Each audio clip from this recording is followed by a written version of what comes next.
Okay. Hi, Hank. Buddy.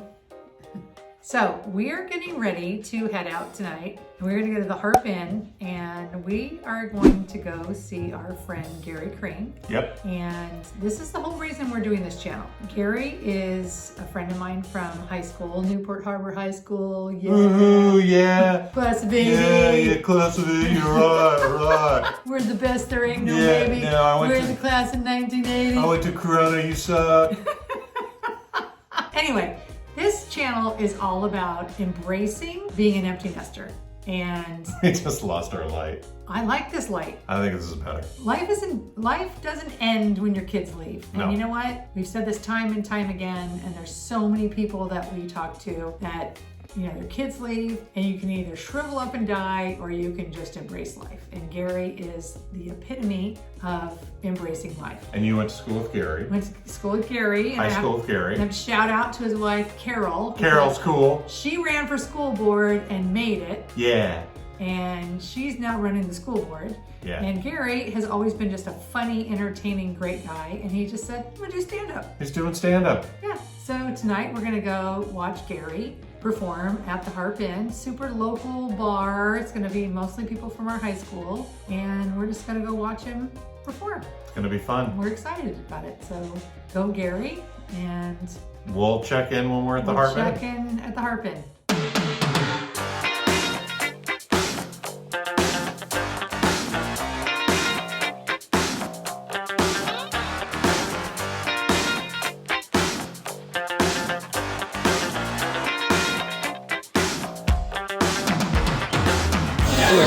My man.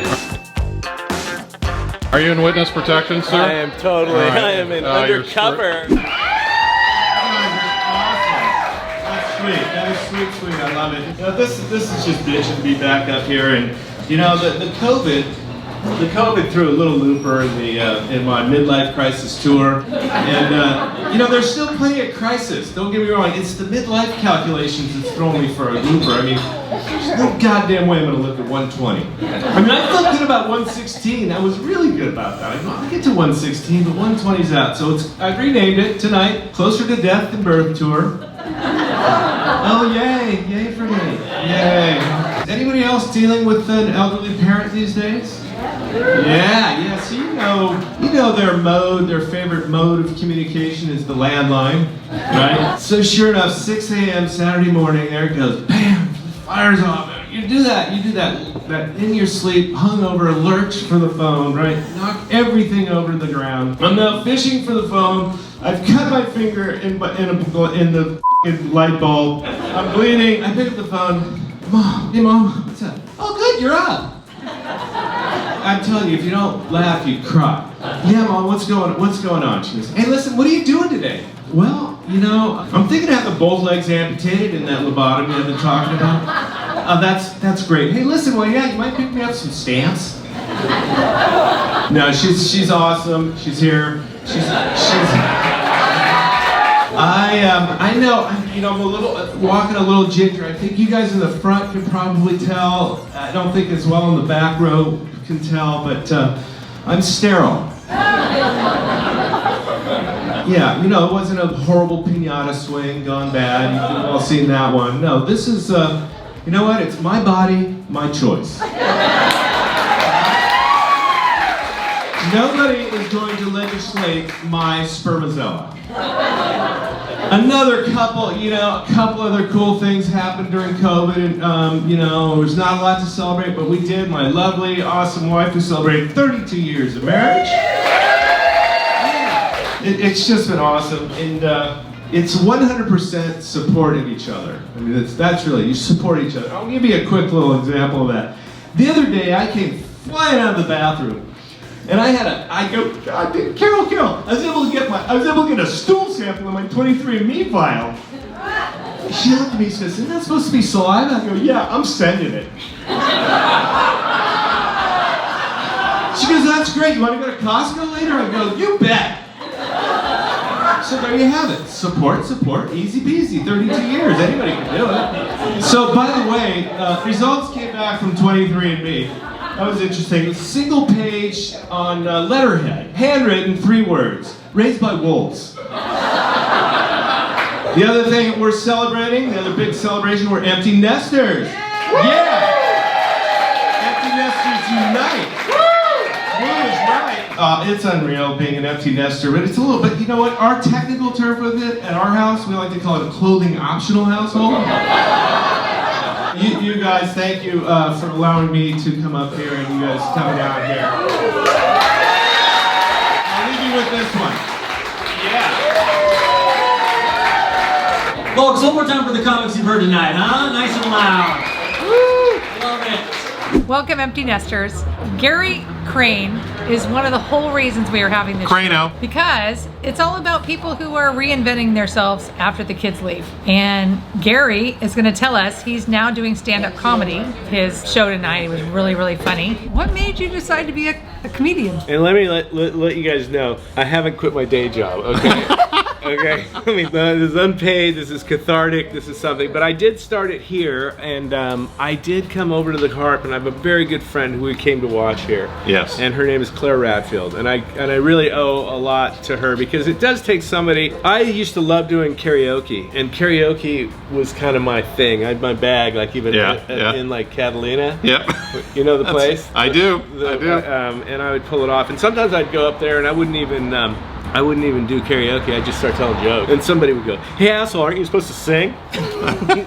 But so, and I saw Claire. I came to the Harp and I did an open mic. She said, "Just do an open mic, Gary." And I followed her, and it was just totally raw. And she came up to me after, and she was so cool. She just said, "God, you know what? You have a little something. You have a little. You definitely do. There's something there, and I like it." And so I work with her. Yeah. I mean, like anything. It's like going to the gym and working out that laugh muscle. Yeah, and so I sat with her and we worked on material, and I've had what they call, and I've done most of them here, I've done like about 10 mics, right? And some guy said to me, he goes, "Oh, that's a lot of dudes." I go, like, I have 10 mics on the stand-up. So I've just been doing it, and it's been fun.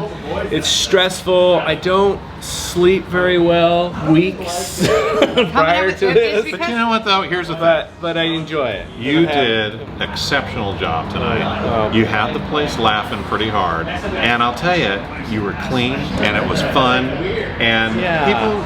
I think this whole process about us being at this time in our life is everybody, like, you kind of get to the point in life and you just go, screw it. You just go, I can do anything I want to do. Jump in, right. And it doesn't matter. It doesn't matter, exactly. Yeah. That's what this is. It's not like I need to make a mortgage payment with this. No, it's fun. It's fun. And you're pushing yourself. Pushing myself, a little stressful, you know, but it was great. Tonight felt good, and I'm stoked. And you did a great job. I worked on it. I tell you, I did work on this one for a month. I'll tell you, I got lucky. I got invited to go to the Comedy Store in LA. Wow. Before COVID, with the belly room, third room. Okay. That doesn't matter. They saw, and I fed up video. You're playing the Comedy Store. That's all that matters. And I went there, and I ate it. I bombed. Anybody that's ever been a comedian. Absolutely. And I felt so guilty. I brought all my friends from LA, and I had the same kind of vibe. I had a lot of friends and good support, and I went up there and just and then I came back. What'd you learn from it? Just keep trying. Yeah. And I came back and I did it again here, and I felt good, and I'm just keep trying, Yes, we do. I threw my little empty nester joke in there. I love that. Yeah. You said empty nesters unite, and you know what? We're not dead. Our kids leave. Yeah. And I know that our kids look back on what we're doing. Yeah. And go, our parents are super cool. I had 2 of my kids were here. I saw them. I know, that was so fun. Really supporting. And your mom and your wife. My mom and wife, so it's cool. Yeah, I saw your mom doing, a little bit of the finger, but that's okay. Yeah, on some of the material, but it was funny. We're really proud of you. Yep. Thank you. And I think you're the reason that we're doing this was because we all start out in life and we're people before we're parents, and then our kids go away, and we never stop living. That's right. Yeah. Don't stop living. Yeah. Because we had so much fun tonight, and you were really, really funny. Inspired by trying to keep it less with the bombs and the I try to keep it as clean as I possible. think that is true talent. That's clever. Try to be clever. Yeah, you don't. Right? Yeah. When you see people like Seinfeld and others, you don't have to go there. Right. Stuff is funny. F-bombs and stuff. But you're doing it in a way that is really getting people to think, and when they start to think, they start to laugh. Yeah. Because they're processing it, like, and it's really funny. And that's where I think the talent comes in. Anybody can tell a crude joke and try and get a laugh. Right. It takes a lot more skill and practice And intellect. and intellect I to think do this. so, I yeah. remember reading your blogs, and it was funny as hell. Yeah, no, it's sweet of you. You guys are awesome. You always Thank been you. funny. So anyway, So- All right. Gary Crane. Gary Crane. So wait, do you have any kind of a website? Not yet, and I even went up under my pen name LT Shimon. Yeah, thanks a lot. I didn't even. LT Shimon, because I used to write under that LT Shimon, and I love LT Shimon, and I'm trying to bring him back. So Well, it threw me off so I know. badly that I didn't even start. I didn't even push record because I thought somebody else was coming up. And I took a bathroom break. I thought, Okay. oh my God, LT LT Shimon, I'm Shimon. gonna take a bath. It's not Gary. I don't know And who then that is. I stood thought up- Gary was up next. Yeah, I didn't tell you. And I'm like, stood oh up in the crap. bathroom, and then I'm like, oh shit, it's Gary. And I sit down. And then the funny thing was, after Gary left, my friend said to me, turn around. The whole place was empty. Empty. Because Yeah. after you were done, the whole place cleared out. The funny thing is too, is you've got stand-up open mic night here, and directly across the street, you've got the urgent care. So if you bomb and die, it's a short walk across the I street know, he's a natural. to be able to, you you guys are natural. you can get CPR. I need comedy resuscitation. All right, empty nester. We're gonna Empty nesters unite. Yeah! Right on. You had any idea what we have gone through to get this shot? Okay, we're home. We're home. Had a great time. It was really fun. I thought when we first got there was nobody there. And then all of a sudden, people started trickling in. And then it was packed. Yeah, and the funny thing is I thought, oh my gosh, I have no idea what to expect because I'm like Girl Scout leader, that I've always got to be prepared. Oh my God, we got to get there early. And we got there so early that we were the only people there, including the comedian. Yeah, they were still setting the bar up. But the good thing is we had the front row. Yeah. And I was able to get a lot of video footage of Gary. Yeah. So it was great. And you know what I loved about Gary is I always say that if you have to swear or revert to penis jokes, you're not that smart. Yeah. And Gary didn't have to revert to that. Gary's smart. He's smart. And his humor is intelligent. And he was great. And what I love about it is that he's just winging it. His wife, Carol, just ran for the school board.